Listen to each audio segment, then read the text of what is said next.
Halo sobat, pintu teater 1 telah dibuka. Kali ini Mimin mau ngebahas salah satu film action keren tahun 2016 yang berjudul Showdown in Manila. Film ini mengisahkan tentang sekelompok mantan agen Interpol yang bekerja sama untuk menangkap seorang bos kejahatan yang sangat berbahaya. Nick, seorang mantan anggota Special Force yang pensiun, memutuskan untuk hidup tenang di Manila setelah mengalami masa lalu yang kelam.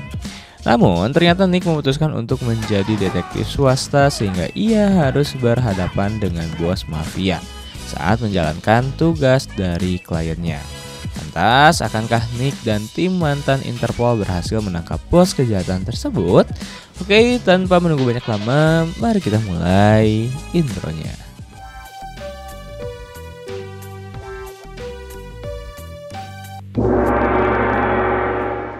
Scene diawali dengan memperlihatkan seorang Interpol bernama Nick Payton bersama timnya sedang menjalankan sebuah misi pengejaran penjahat.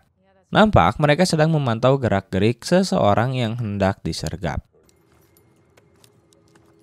Kemudian mereka semua mulai turun melakukan aksinya ke tempat tersebut menanyai si resepsionis hotel.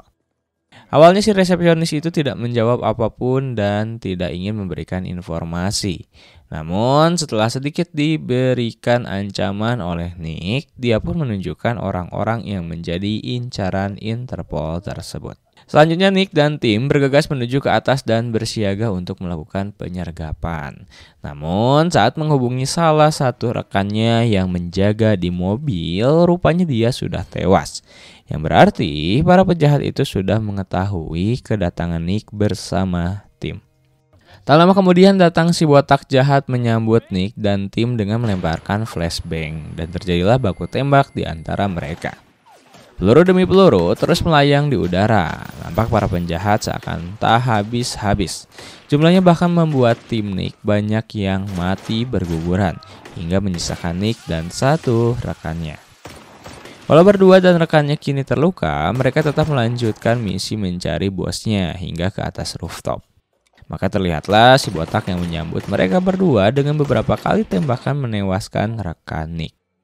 Nick tak tinggal diam dan langsung membunuh si botak dan para anak buahnya. Saat Nick merasa itu sudah usai, ternyata bos besar bernama Cole dengan nama panggung Wright dan para anak buahnya tiba-tiba muncul dari atas. Dorn, tangan kanannya membredel Nick dengan tembakan hingga menumbangkan Nick seketika, dan mereka pun pergi membawa para tawanan wanita.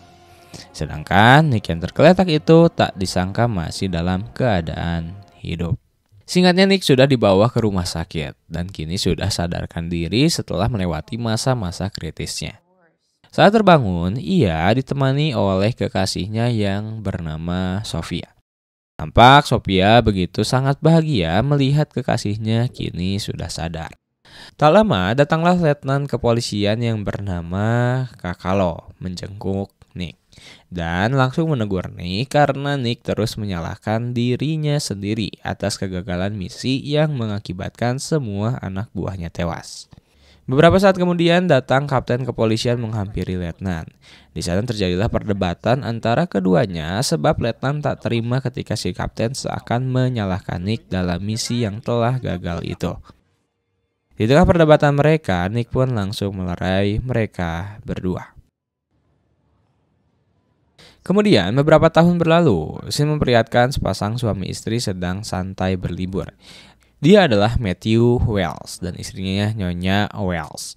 Matthew ini ternyata adalah salah satu agen FBI yang tengah berada dalam misi mencari pimpinan mafia, yaitu Wright.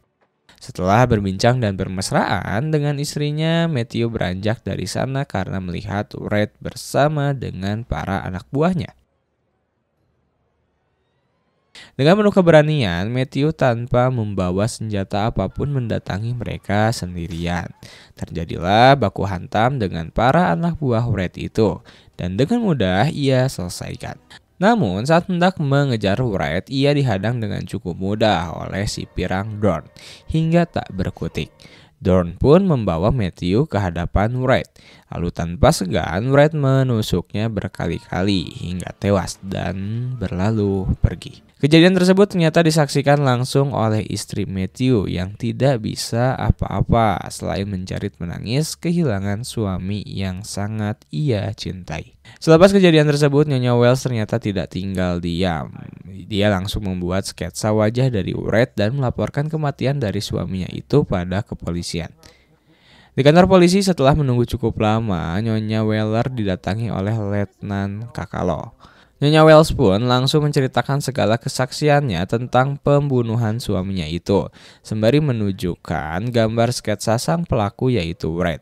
Namun respon Kakalo cukup mengejutkan jika kemungkinan kematian Matthew itu diduga justru adalah korban dari banyaknya geng di kota yang memang selalu membuat onar. Nyonya Wells sedikit terperanjat karena seakan kepolisian tidak mau memproses laporannya. Namun setelah beberapa saat, Letnan Kakalo membawa seorang detektif cantik bernama Sabio. Karena Sabiolah yang akan mengurus kasus kematian suami Nyonya Wells tersebut. Kemudian Sabio pun mengajak Nyonya Wells untuk menuju tempat yang dirasa aman. Setelah dalam perjalanan, Sabio menyadari jika mereka ada yang membuntuti. Maka Sabio pun bergegas mempercepat laju mobil namun sia-sia. Mereka berdua pun dicegat oleh sekawanan penjahat. Mau tidak mau, mereka berdua pun turun dari mobil seolah menyerah. Namun seketika Sabio memanfaatkan kelengahan mereka dan langsung tanpa ampun menghabisi mereka semua. Sabio dan Nyonya Wells pun selamat dan melanjutkan perjalanan. Sementara itu terlihat Nick dan rekannya yang bernama Charlie sedang berbincang dengan kliennya. Ternyata Nick dan Charlie bekerja sebagai detektif swasta yang tidak di bawah kendali pemerintah. Di sana nampak Charlie sedang menunjukkan bukti rekaman hasil pengawasannya memata-matai istri kliennya. Terungkaplah istri klien itu ternyata adalah seorang wanita panggilan yang selalu melayani laki-laki. Dan lucunya, dalam rekaman itu Charlie yang diketahui cepat turn on itu malah mencicipi istri kliennya. Namun hal tersebut tidak menjadi masalah bagi si klien karena memang sudah muak terhadap istrinya. Setelah klien itu pergi, datanglah detektif Sabio dengan Nyonya Wells. Ternyata Sabio sengaja membawa Nyonya Wells menemui mereka berdua memang untuk membahas kasus kematian Nyonya Wells yang tidak ditangani oleh kepolisian. Nyonya Wells pun menceritakan semuanya dan menunjukkan gambar sketsa Wright. Jelas Nick sangat mengenal Wright itu karena dirinya hampir terbunuh oleh Dorn si anak buahnya. Nyonya Wells menawarkan sejumlah uang yang cukup fantastis jika Nick dapat membawa Wright dan si pirang Dorn ke hadapannya dalam keadaan hidup-hidup. Nick dan Charlie pun langsung menerima penawaran itu. Selanjutnya, Nick dan Charlie memulai pencariannya ke sebuah tempat biliar. Di sana ia menanyai pada seorang pelayan namun tidak mengetahui. Mereka pun melanjutkan perjalanan ke setiap sudut kota namun lagi-lagi tak mendapatkan informasi apapun. Mereka berdua kemudian memutuskan bersantai sejenak bertemu teman wanita berharap dia tahu atau pernah melihat Wright. Tapi sama saja dia tidak mengetahui dan malah menyarankan untuk menanyai seorang wanita informan Nick dulu yang bernama Kiki. Mereka berdua pun langsung bergegas mencari Kiki ke tempat kemungkinan ia berada. Namun seperti biasa Nick harus ada kekerasan dulu baru mendapatkan informasi keberadaan Kiki yang berada di sebuah klub.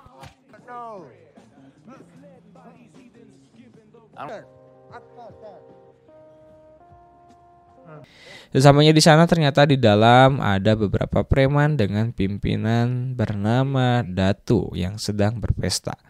Tanpa basa-basi Nick langsung menanyai keberadaan Kiki. Datu yang seakan menantang itu mengarahkan anak buahnya untuk menghajar Nick dan Charlie.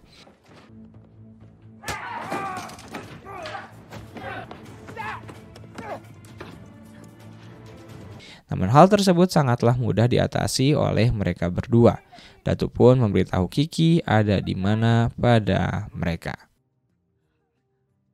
Tak mau membuang waktu, mereka berdua pun langsung mendatangi Kiki yang sedang minum-minum bersama beberapa laki-laki. Lalu Nick membawa Kiki ke kediamannya. Di sana, Nick langsung menunjukkan gambar Wraith pada Kiki dan menjelaskan jika dirinya sedang mencari lokasi keberadaannya yang sudah membunuh suami dari kliennya. Di tengah perbincangan mereka, datanglah Sofia yang mengingatkan pada Nick jika mereka berdua ada jadwal kencan nantinya. Nick hanya tersenyum dan berjanji akan datang. Kemudian setelah Sofia pergi, Nick melanjutkan pembahasan dengan Kiki. Yang intinya Nick meminta bantuan Kiki si ahli informan itu. Ternyata Kiki memang mengetahui sedikit informasi namun bukan tentang Waiter melainkan si pirang Don. Kiki memberitahu Nick jika Don beberapa kali mengunjungi sebuah klub hanya untuk bersenang-senang dengan seorang wanita. Nick pun langsung memberikan uang pada Kiki sebagai terima kasih dan dia bersama Charlie langsung mendatangi klub tempat yang dimaksud oleh Kiki.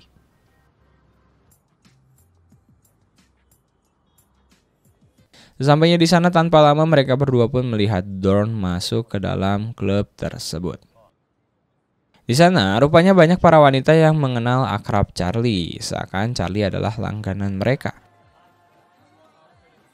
Lalu Charlie bertemu dengan Mami dari klub itu yang memang pernah ada main dengan Charlie. Dia memanfaatkan itu untuk menunjukkan keberadaan Dorn. Mereka berdua kemudian menerobos masuk dan terlihat Dorn cukup terkejut atas kedatangan mereka. Tapi mencoba santai, Dorn mengajak mereka berbincang seolah tanpa rasa takut.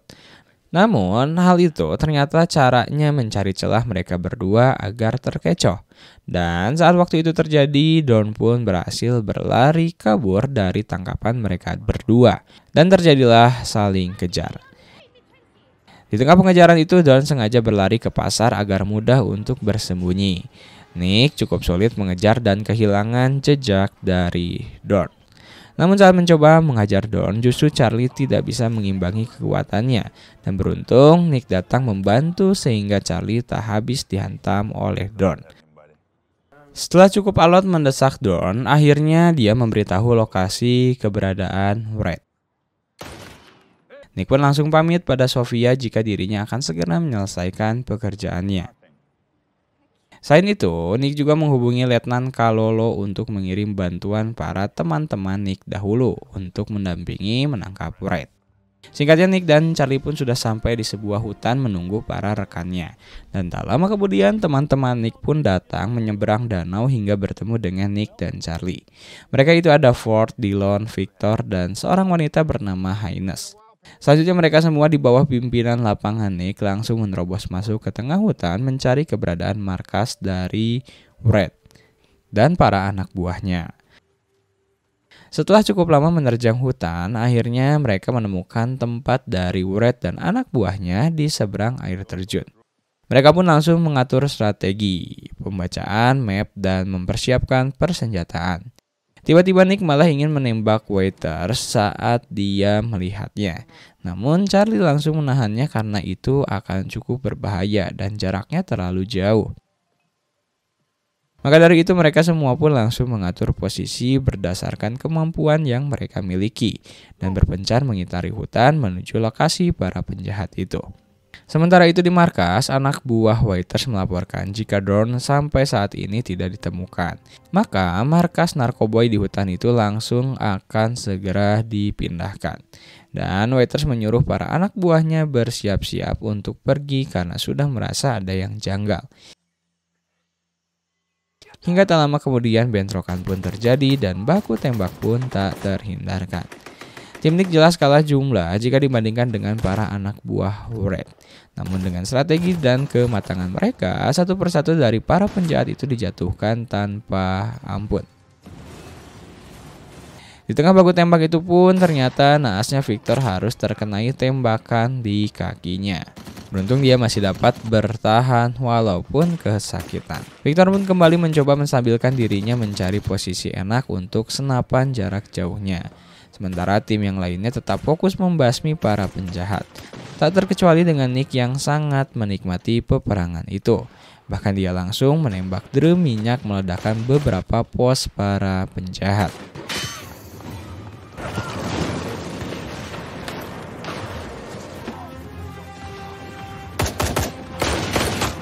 Kemudian setelah dirasa semuanya semakin berkurang, Nick dan tim langsung menerobos ke markas Fred yang hanya bersisakan dirinya sendiri. Fred yang nampak begitu sombongnya itu dengan sangat mudah diintimidasi oleh Nick untuk ikut bersamanya karena Nick memang menjanjikan tidak akan memenjarakan Nick. Setelah penangkapan Fred itu, Nick dengan Charles pun berpisah dengan tim yang kembali pada tugas mereka masing-masing.